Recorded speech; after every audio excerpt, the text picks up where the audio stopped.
Un cordial saludo a los seguidores del Pensamiento al Aire y a Evol TV, nuestra audiencia ya creciendo en Latinoamérica. Un invitado que va a encantarles, un hombre que tiene en su mente no solamente a Medellín, sino el sector empresarial, tanto privado como público, porque es investigador. Diego Fernando Gómez, bienvenido al Pensamiento al Aire. Antonio, muchas gracias. Muy cordial haberme invitado.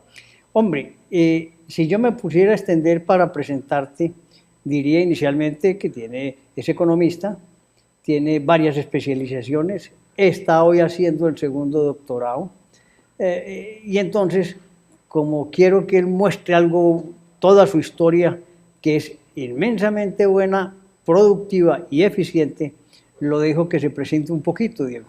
Sí, yo soy ingeniero de producción, pero estudiando ingeniería de producción arranqué también a estudiar economía, entonces estudié economía en la de Antioquia. Hice las dos carreras en paralelo, pero no me gradué inicialmente de economista.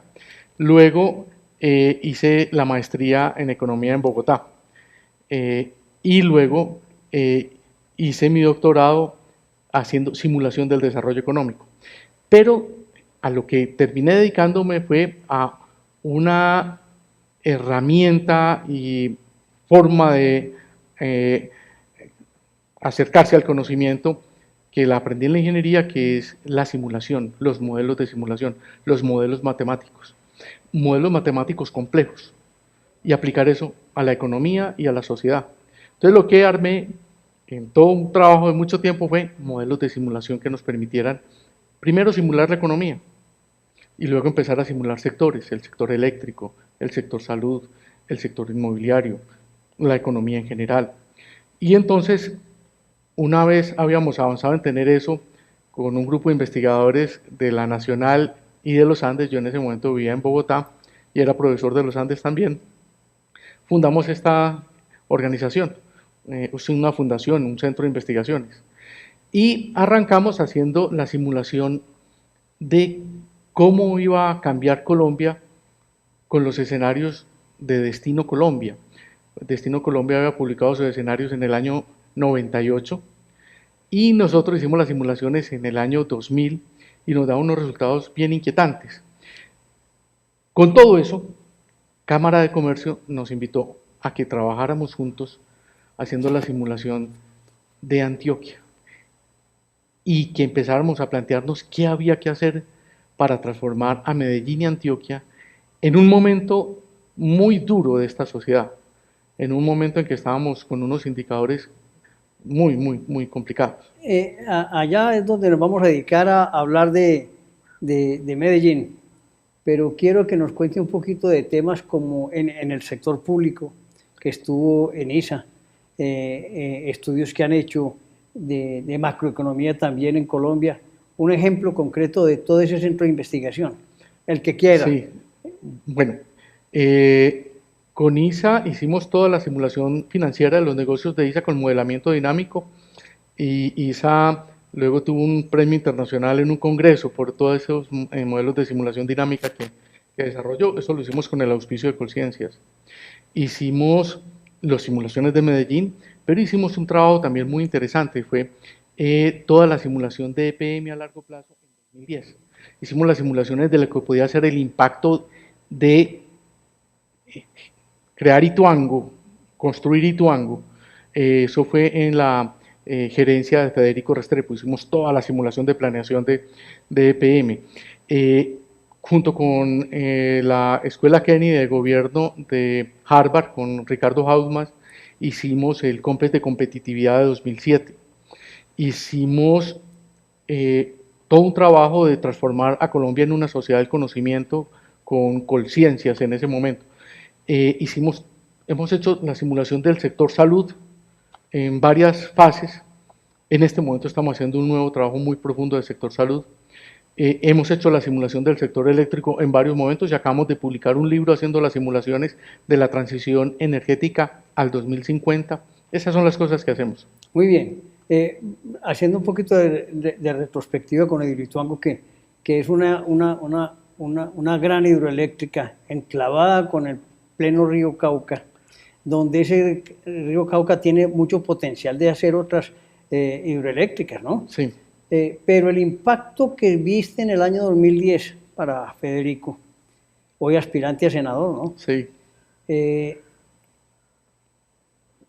fue lo que más dijeron impactó en ese estudio? Mira, en ese estudio, una de las cosas era todo un análisis de todos los potenciales de EPM.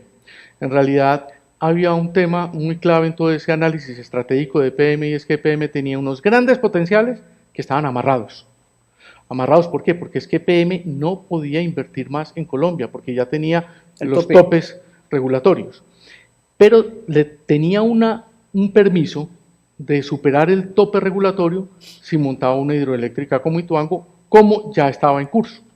El asunto es que estaba en discusión si esa hidroeléctrica terminaba siendo la EPM como constructor o simplemente era un socio minoritario junto con el IDEA y se lo dan a otro consorcio.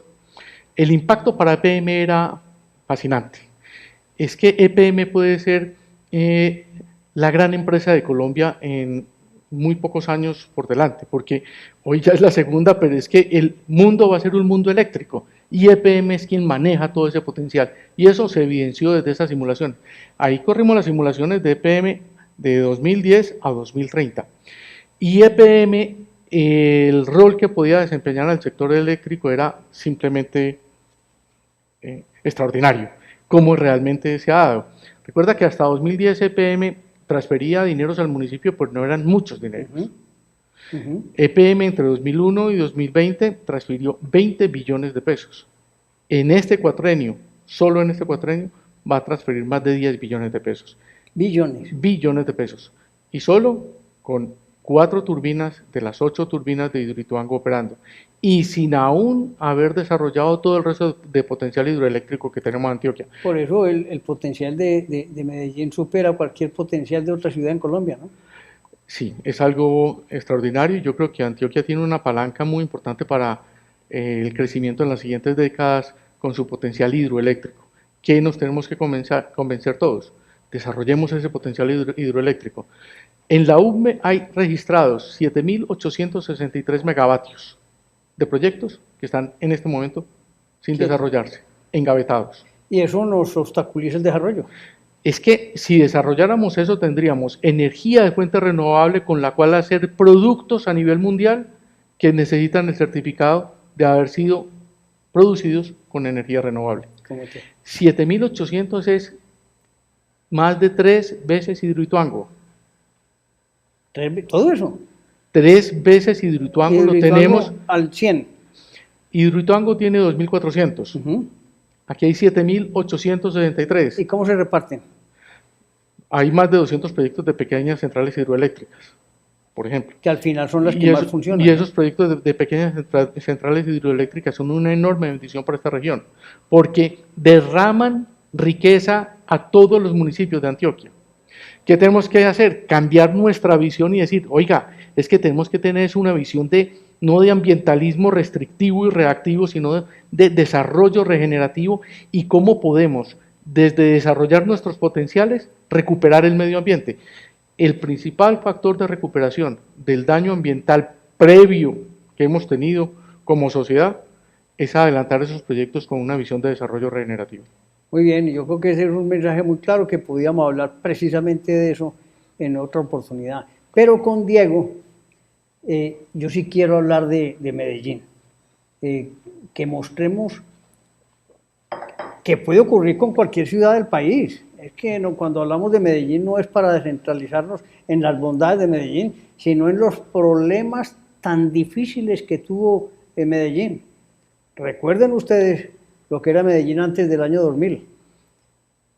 Paracos, guerrilla, narcotráfico en su apogeo con el liderazgo de un hombre que ni quiero recordar, pero que afectó la imagen no solamente de cada familia antioqueña, porque muchos de los hijos, parientes y padres quedaron involucrados en esa bonanza de la droga y generamos una ciudad terrible. A partir del año 2000 quisiéramos ver estos ya 26 años, Diego, ese proceso de transformación, cómo se logra, para decir que Medellín es de las ciudades más enriquecedoras desde el punto de vista de medio ambiente, desde el punto de vista de seguridad, trabajo, turismo, todo, ¿no? Sí. El Medellín del año 2000 era una ciudad en que uno sentía un agobio grande. La situación de seguridad, como lo dices, era muy dramática. Habíamos llegado a tener 381 muertas por 100.000 habitantes en la época más dura de la guerra de Pablo Escobar contra la sociedad de Medellín. Eso fue una guerra contra la sociedad de Medellín. Pero los grupos narcotraficantes derivados de Pablo Escobar seguían operando y manejando y ejerciendo el poder real en muy buena parte de las comunas. Otra parte de las comunas tenían milicias de las FARC, otras partes de las comunas tenían milicias del ELN y otra parte de las comunas ya no eran grupos narcotraficantes, sino las AUC, con doble cero y demás. Y casi que uno tenía un mapa de guerra en todo Medellín. Pero había algo que enmarcaba ese problema de antes. James Parsons fue muy famoso por escribir y documentar la colonización antioqueña y la industrialización de Medellín. La tesis de él fue publicada en 1947. En 1967 el Banco de la República le dijo, hagamos una nueva edición de su tesis. Y él dijo, sí, hagámosla. Y se hizo una actualización para 1967 y sacó un mapa con las 50 compañías más grandes en 1967. Y sacó el listado y sacó cuántas personas empleaban. De esas 50, para el 2000, habían desaparecido o prácticamente estaban ya en vía de desaparecer 40 de esas 50. No te puedo creer. Esas 40 que estaban en vías de desaparecer, de la muestra que había presentado Parsons, explicaban el 90% del empleo. Ese fue el caos de Medellín. Es que Medellín se vio desindustrializar y casi que el perfil, el landscape de Medellín en 2000 era como el cadáver de lo que había sido una ciudad. Las ruinas. Mira, recorre el landscape de Medellín y te encuentras una Torre Argos que la habían dejado para venirse para el poblado. Luego sigues y encuentras el edificio Coltejer, sigues y encuentras el edificio del café, de paso ahí estaba el Banco Popular y estaba el edificio de Fabricato. Esa fue la ciudad que desapareció de lo que Parsons había dicho. Nuestro momento culmen del pasado fue cuando se construyó el edificio Coltejer. Y 4 años después de construido, lo compró la organización Ardila Lule y empezó el enorme problema que tiene muchas razones. La razón fundamental fue que... Pero yo fui abogado de Coltejer y yo quise esa compañía hasta la muerte. Hoy claro, me lamentan y tengo la mejor sensación de Coltejer. Es que era la compañía más importante de Colombia. Fue la compañía que trajo el primer gran computadora, el primer mainframe a Colombia. Ocurre algo ahí muy duro y entonces decimos, es que no innovaron, es que... Mil quejas de por qué desapareció la industria textil, por qué fue la debacle en Antioquia. Pero cuando lo analizas, es que eso ocurrió en todo el resto del mundo. Porque la industria textil se desplazó por completo al sudeste asiático. En ese momento, el mayor productor de telas y confecciones para esos momentos era el sudeste asiático y Corea era uno de los más fuertes. Y claro, Colombia, en medio de una visión de la economía cerrada que se planteaba en la CEPAL, pues no fuimos capaces de aprender, de reaccionar. Los enormes impuestos que teníamos con el gobierno, las compañías tenían capturados sus flujos de caja, no reaccionamos, no pudimos reaccionar. Entonces, entró en una... Diría que hubo otro factor, y es que el sector textil se desarrolló en el centro del país, al lado de las montañas, no al lado de de la de las costa. costas. Claro. Pero ahí hubo otra razón muy bonita, que está ligada a lo que estamos hablando ahora de Hidroituango. Nuestra revolución industrial fue la segunda revolución industrial, fue la revolución de la electricidad. Si hubiéramos montado textiles en el siglo XIX, lo hubiéramos montado con máquinas de vapor, Sí. con grandes centrales de vapor, con máquinas centrales que se trasladaba la energía con poleas y correas. No, nosotros entramos ya a un momento en que se están generando, construyendo, ofreciendo en el mundo los telares con motores eléctricos. Y teníamos los mismos telares que se estaban ofreciendo en cualquier parte del mundo, porque en ese momento se estaban construyendo los primeros telares eléctricos en todo el Era mundo. lo de las famosas lanzaderas. Exactamente, los ulcers y todo Sí. esto. Y se crean esa generación dorada de 1910, acá en Medellín, hace toda la industrialización con la maquinaria eléctrica que se estaba lanzando en el mundo. ¿Y dónde la monta? En Rosellón, en la caída de una quebrada, en la García, en la caída de una quebrada, en la María, en la caída de una quebrada, y ahí montan los generadores eléctricos, y montan las empresas con generadores eléctricos. Nosotros somos hijos de la segunda revolución industrial, y la industrialización antioqueña fue con esa energía, y esa es una parte muy clave de nuestra historia, pero también es una parte para reflexionar de por qué fuimos perdiendo competitividad tan aceleradamente. Es que en el 92 estábamos en apagón, y además teníamos energía muy costosa cuando la había, pero lo más triste es que nos quedamos sin energía. ¿Cómo hacíamos industria y competíamos mundialmente con carencias de energía? Y eso fue parte de todo lo que hubo de todo lo que se tuvo que arreglar. Entonces en 2000 estábamos en el punto de empezar a arreglar las cosas. ¿Y ahí a qué recurrió la ciudad? Punto de quiebre, año 2000. Año 2000. Okay. ¿A qué recurrió la ciudad? A lo que era su esencia: emprender, innovar, expandir las compañías. Ahora me preguntabas de ISA. En el año 2000, en julio, muy recién creado Exim, yo además era también profesor en la Bolivariana, ISA contrata que le hicieran un ejercicio de innovación. Habíamos empezado a decir, oiga, la innovación es la clave para Medellín. ISA contrata un taller, 42 personas, 7 grupos de 6 personas. Era el taller y fueron varias semanas, fueron un par de meses. Cada grupo tenía que encontrar cómo hacer innovación en una empresa que transmite energía, cosa simpática, pero había que innovar. ISA vendía $150 millones con un solo servicio, que era transmisión eléctrica, en una sola geografía, que era Colombia. Uno de los grupos lo que decidió fue, su producto era una licitación ganadora en alguna parte del mundo. En el ejercicio que lo aplicábamos con la metodología de QFD, de Quality Function Deployment, uno de los puntos claves era escoger quién era el competidor.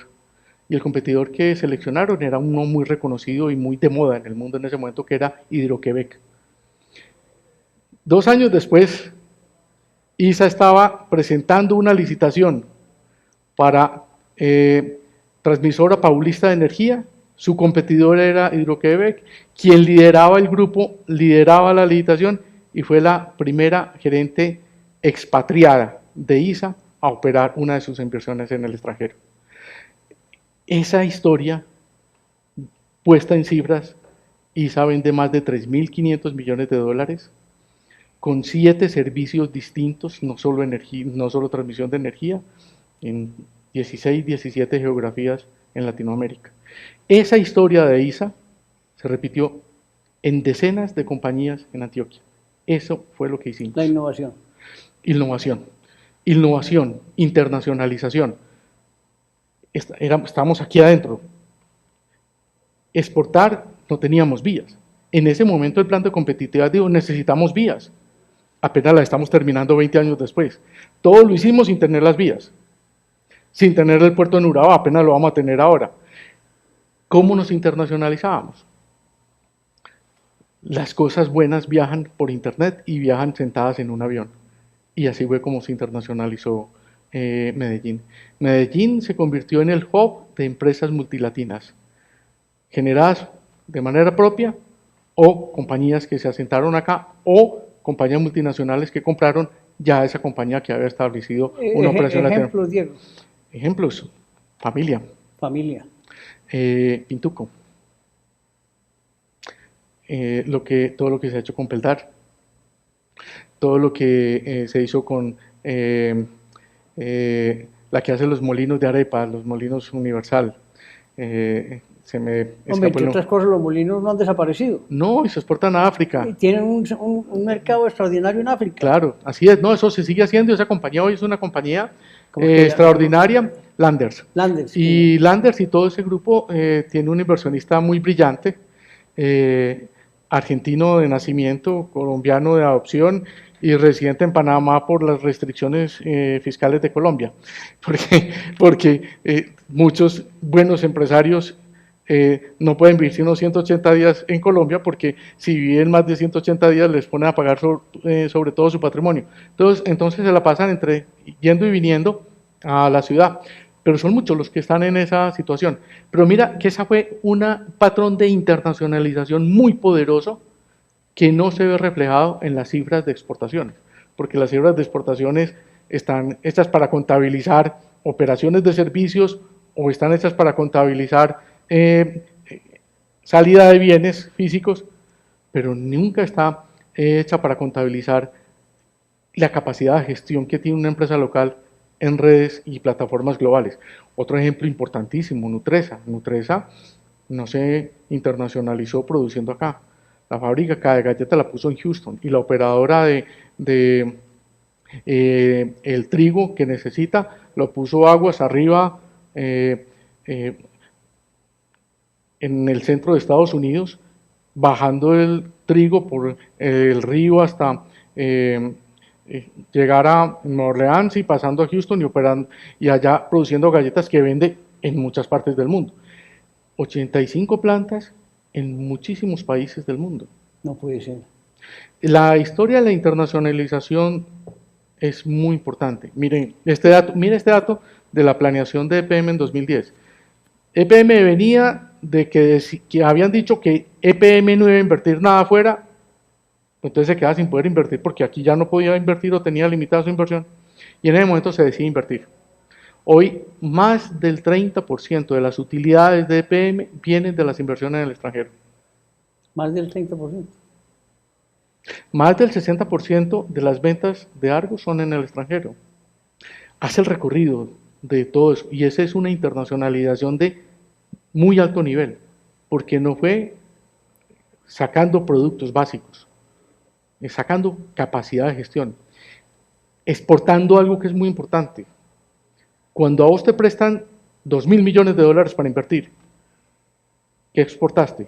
Confianza. Confianza, que son dos cosas, que sos una persona creíble, honesta y que sos una persona capaz.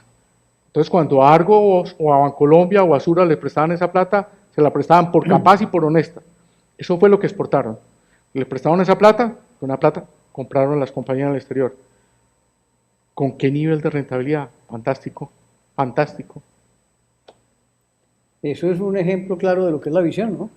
Eso fue una visión que se construyó y se construyó por un grupo de personas que yo creo que nosotros nunca les hemos hecho el reconocimiento en Antioquia. Hagámoslo hoy.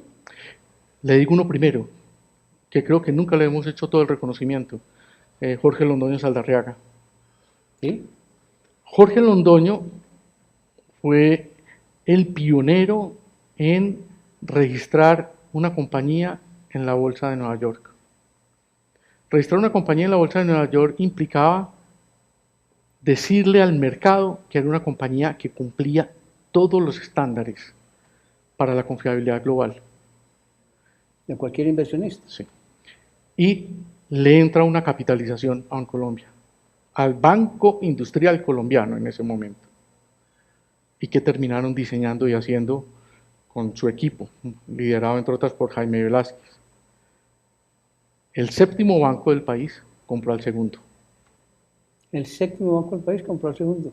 Un ejemplo extraordinario, ¿no? Y se convirtió en el primer banco del país, y los resultados de Bancolombia hoy son apabullantes. El resultado después de todos estos 25 y todas estas cosas son apabullantes. Pero entonces lo que aprendió y lo que nos enseñó Jorge Londoño fue, si usted es confiable, muestra las cifras bien y es consistente y es capaz de estructurar, de hacer finanzas estructuradas, usted puede hacer una emisión de bonos y le prestan el dinero. ¿Cómo se transformaron Sura, Argos y muchas otras compañías con emisiones de bonos y registrando sus acciones en el exterior? Y tuvieron la palanca financiera para generar todo este crecimiento. ISA fue lo mismo. ISA lo que generó fue toda una estructuración financiera muy profunda para que le prestaran el dinero para comprar esas compañías. Diego, con la venia tuya voy a interrumpir este segmento del programa y haremos una segunda parte a continuación. Muy bien.